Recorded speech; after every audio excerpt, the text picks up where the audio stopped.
Welcome home, baby.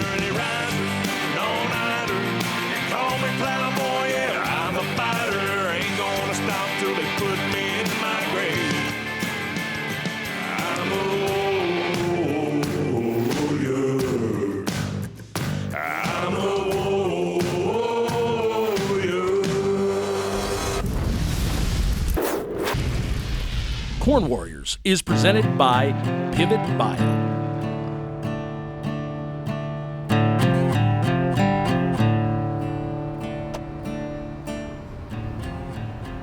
So what I was doing there was zeroing out the quantum meter. So it's an impact sensor that does weight, and it's also doing the size. So we're zeroing it out while we're running empty, so that way it knows. So now we're going to calibrate.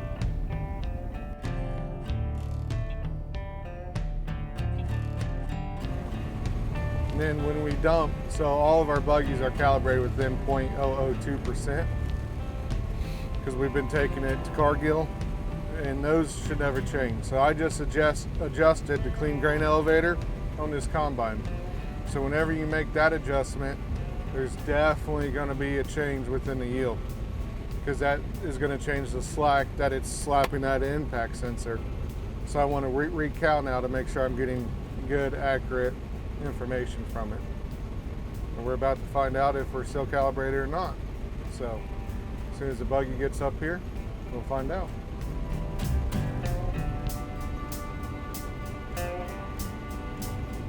So you can see as we're watching that, so that's everything that's coming inside the combine. So we can see how clean our sample is. If you see any peak lines around it, it will highlight anything that it deems that either cracked, disease. See right there how it had all them purple lines, any foreign material, things like that, and it's going to automatically adjust itself to clean that up.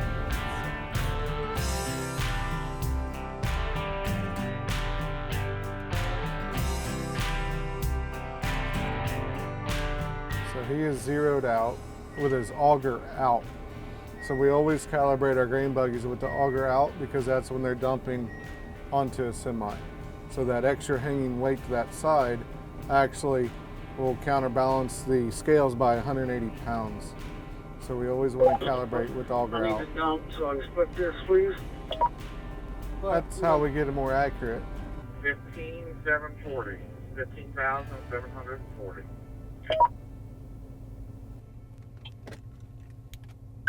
I was 500 pounds light. We'll do it again.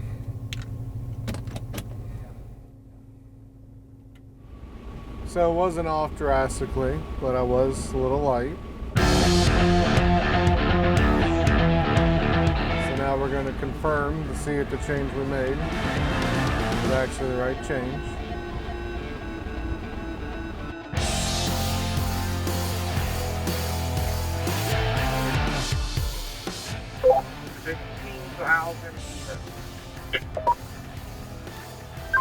We're good.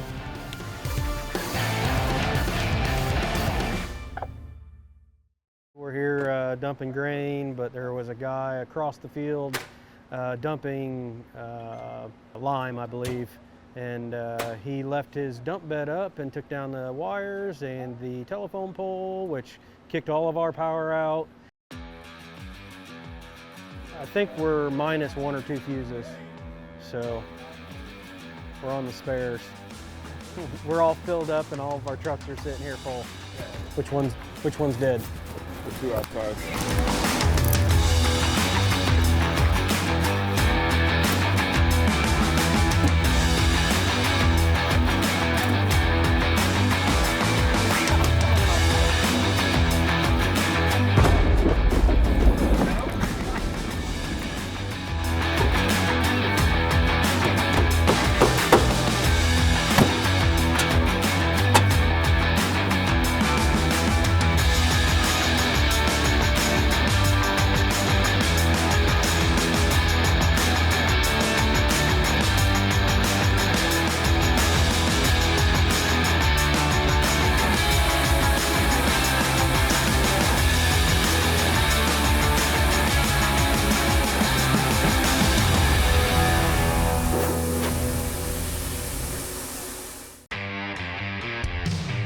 Here at Advanced Yield, we're not only just a consulting company, but starting in 2021, we are now offering a full lineup of select crop inputs. A lot of good foliar feeding options with a bunch of stress relievers.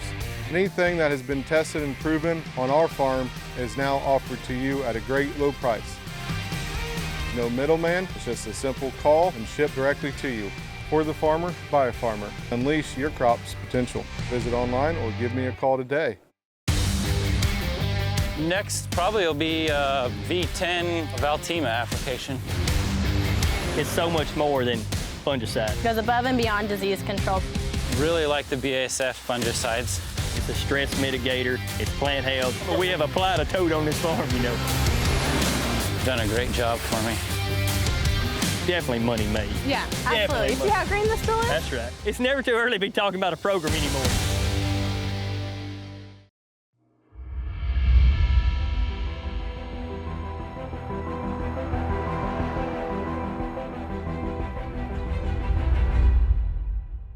When I married Levi, I was always willing to do whatever needed done around the farm. I did, for several years, have a full-time off-the-farm job as a labor and delivery nurse. When I had a really great routine, Stetson was about 2 years old, and I was honestly kind of bored.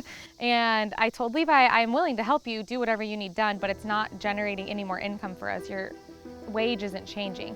So we started brainstorming ways we could diversify our current operation. And that's where Double O Beef was born. The family's had Angus cattle in the family for decades, and we have great genetics that Levi's family has streamlined over the last several decades. And we've always eaten our own meat and enjoyed it. We've sold beef locally to friends and family by the whole and half for years. We thought if we could sell it by the steak, by the cut, by the pound, it could be more profitable. So we started brainstorming on ways that we could ship our beef nationwide. Lots of research. I went to a retreat with other rural women of learning how to ship perishable meat, and then that's when Double O Beef was born. So we've fine-tuned the genetics in our herd over the last several decades, and then we've really focused on creating an extended finishing program and an extended dry age. We've fine-tuned that ration with a nutritionist, and it really is top-notch. Combined with the good genetics and the extended dry age, all of our beef is dry aged for at least 28 days, really makes a premium beef product. So we've took our everyday steak and we have this premium product, and it can now be shipped from our family farm to families in all 50 states. When you buy from a local producer, you're getting meat that has been cared for by my family. My young children have helped take care of these animals. They've spent their whole lives on our land under our watchful eye, and they really do live a great life, and all of that affects the flavor of the beef. So everything's done right here on our farm besides the processing. Once the meat is processed and packaged after its 28-day dry age, it comes back to our farm and we store it in our freezers, and then we ship it to families all across the country. If you'd like to try some of our beef, you can go to shop.00farms.com. I'm constantly updating that when we have new meat coming in and going out, and we'd love to ship some to you.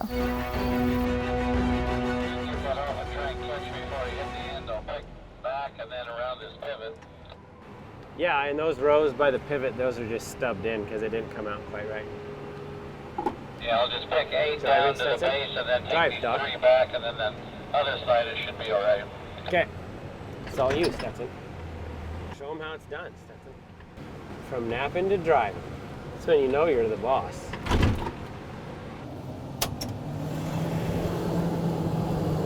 there's a fire! I know.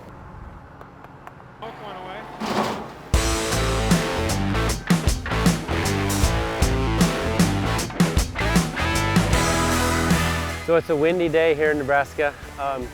It's October 13th. We're out here to just take a look at the check.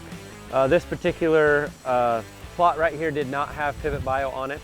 So we're just taking a look at the check. We're gonna grab some ears out of here, and then we're gonna move over, I don't know, 10, 15 acres, and then get into where the Pivot Bio was.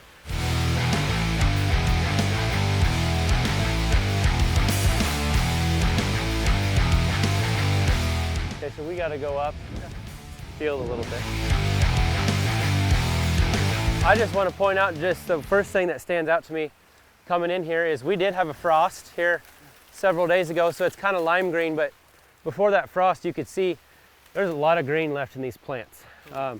Even on these lower leaves, I mean, this thing was mostly all green, just plant health, you know. I mean, and turning that over to yield, I mean, we're having much sizable ears here So I think this is going to be a nice test. The wind's really tattered these up, but ever since the frost, but there's just a lot more green material in the plants here. So we'll see how we'll let the combine tell the story.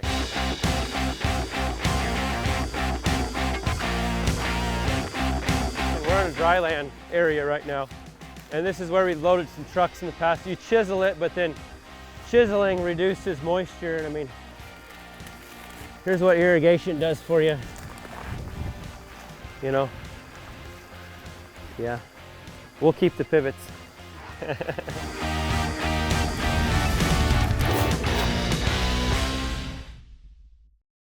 Farmers deserve a nitrogen that works as hard as they do.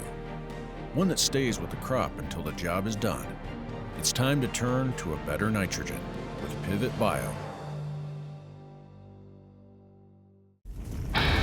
Today's November 2nd. We're south of Jamestown, Ohio here at the Rosemore Farm. With us today, joining us, is a crew from BASF. So we wanted to come out here and walk some fields, look at some corn, and kind of look at the disease control that we had this year, and really putting to the test a fungicide. I know a lot of people like walking the fields and showing it during the season when it's its healthiest. Now that we're here at harvest, we're trying to collect the yellow gold. So this is the time that it's going to matter. You know, did we do our job as a farmer? Did we do our job as a product? So let's start with the good before we go to the bad. A lot of green leaves still, right? Yes. November 2nd. Plant health wise, I'd say it's pretty healthy plant still. We agree? Yes, I agree. All right. Now we're looking for lesions. Do we see any northern or gray, which is typical what we're going to fight here in Ohio? Nope. Looking at it, I don't see anything really up top. Not seeing too much in the bottom, seeing a little bit of maybe some gray leaf spot, but not really seeing any northern, and even the gray leaf spot's very minimal. And this was sprayed at R1. So we did the full 7 ounce of Veltima at R1.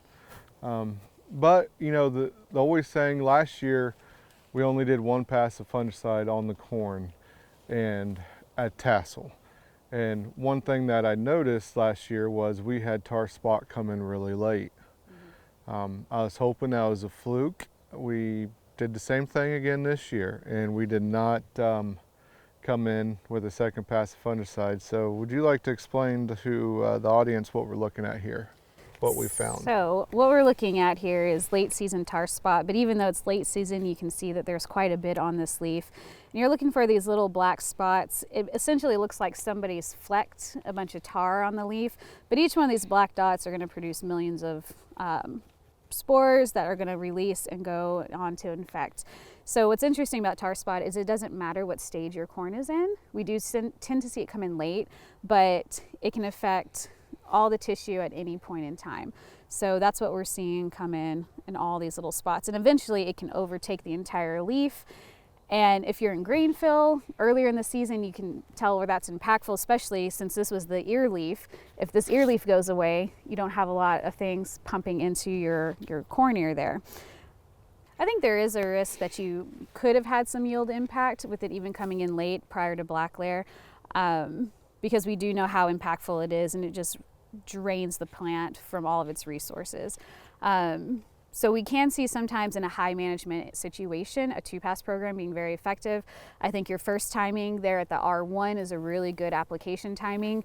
And if you start seeing the disease come in, you know, we want to think about having protection out there. When we see a lesion, we're too late, right? We can't get that green tissue back. So the longer we can have a fungicide out there and kind of layering them on top of each other, keeping protection on the leaf at all stages, you're going to have a better impact, especially, like I said, in that high yielding. You don't want disease out there at all.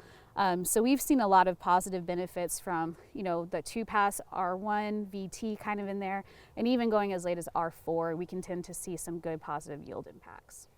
Now, if I wanted to, you know, keep ROI in mind and budget, if I wanted to use, let's say, Veltima and Headline Amp together, because I've done that a lot in the past on different passes, would you recommend Veltima first and then Headline Amp, or Headline Amp first and then Veltima? So in that situation, I would definitely lead with Veltima because of its unique chemistry, its longevity. We know sometimes situationally that second pass might be a little delayed, or given environmental conditions, you might not even be able to get it out at all. So we definitely want our best product out there. Veltima is going to be that product. Now, coming back in that second pass, Headline Amp is also very effective against all of our key diseases, tar spot included. So following in that second application with Headline Amp is also very effective. And that will give us another 21 days added protection on the end. And you can see here that might have saved Yes. a lot of these leaves. Yeah, which, you know, driving down the road, would you be able to even tell that anything was wrong with this corn? I mean, you still see the green leaves, you'd think this is healthy, happy corn. And then we take a look here, and when you get up on it, and yeah, you definitely see that we weren't able to capture every bushel in this field. Nope. Now, one of the questions that I get asked a lot and that I have is next year. So, okay, tar spot is in this field. We agree it's a 230 acre field. Yep.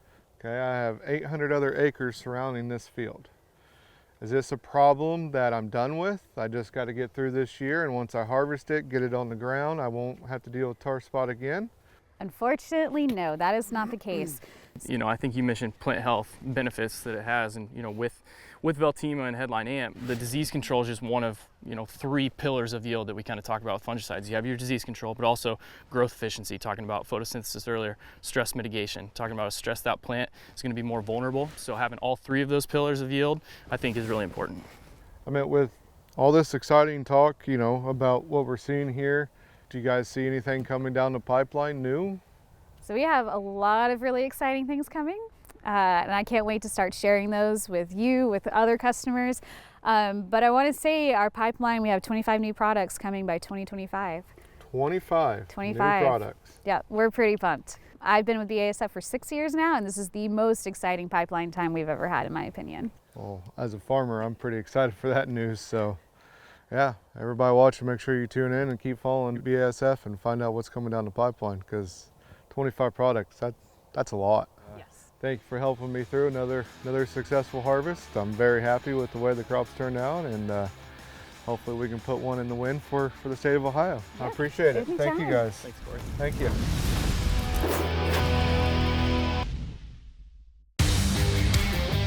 Next probably will be a V10 Veltima application.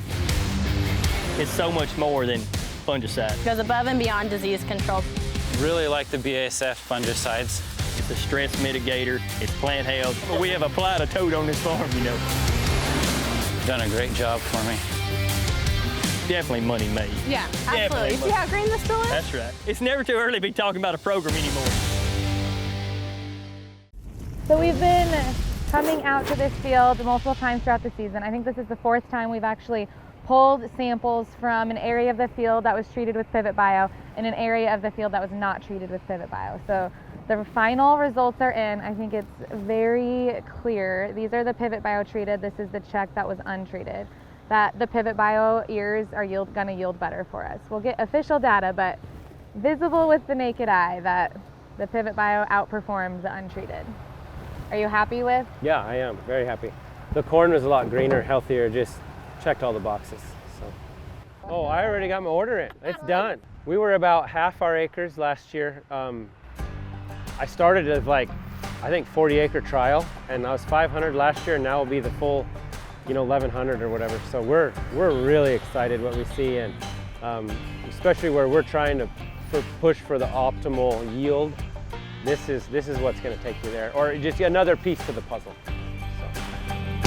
We are on Marv Nelson's farm where we did the test plot, and we're picking the commercial corn that was not in the test plot.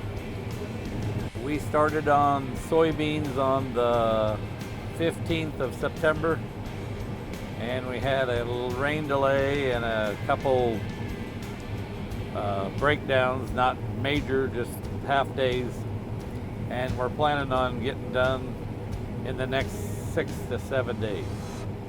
We didn't give up on the field. He kept putting the extra nutrients to it, kept water to it, and then the variety has a big thing to do with it. It was a variety that can handle stress, and it got quite a bit of stress. All I got to do is drive the combine and help out where I'm needed. Kind of old and long and boring, but it's the easiest part, so I'll take it. That's my wife, Sheila. She's over there in the wagon. She's been doing that for about 35 years.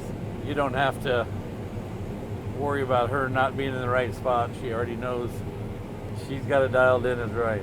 She'll stick to it, cut that combine like glue.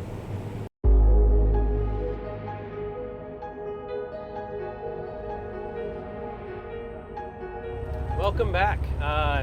It's mid-October. We got the hammer down on corn harvest. We're about halfway through.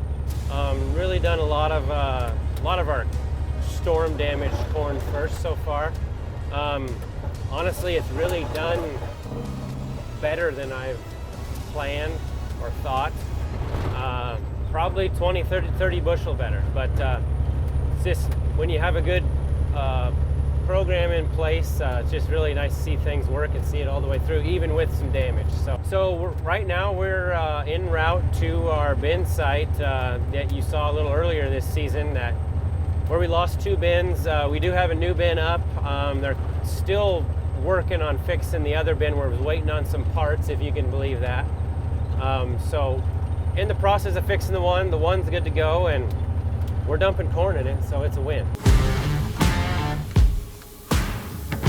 Yeah, I think, between this bin site and, making decisions there, and then one of the harder decisions is how much money to keep putting into a crippled crop. We don't want to leave it short, but we also don't want to spend a bunch of money when we know the top end is gone. We got to be profitable at the end of the day too. It's like a balancing thing. And you got to have a good team of people to make educated decisions, and they're going to be different every year.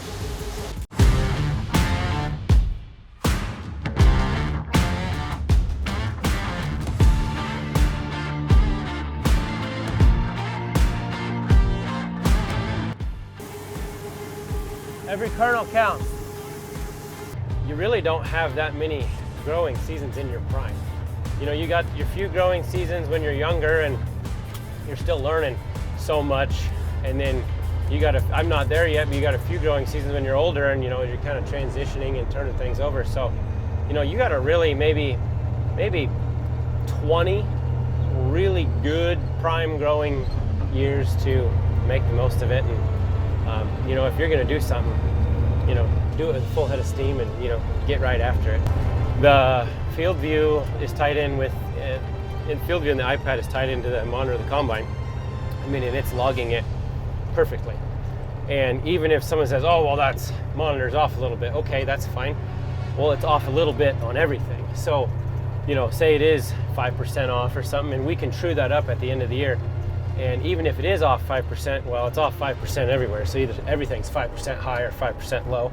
And every single trial we do and product we put on, we'll be able to break out and say, with this product in there or out of there, did we see ROI? Did it do it's supposed to? That's how you truly get better and learn.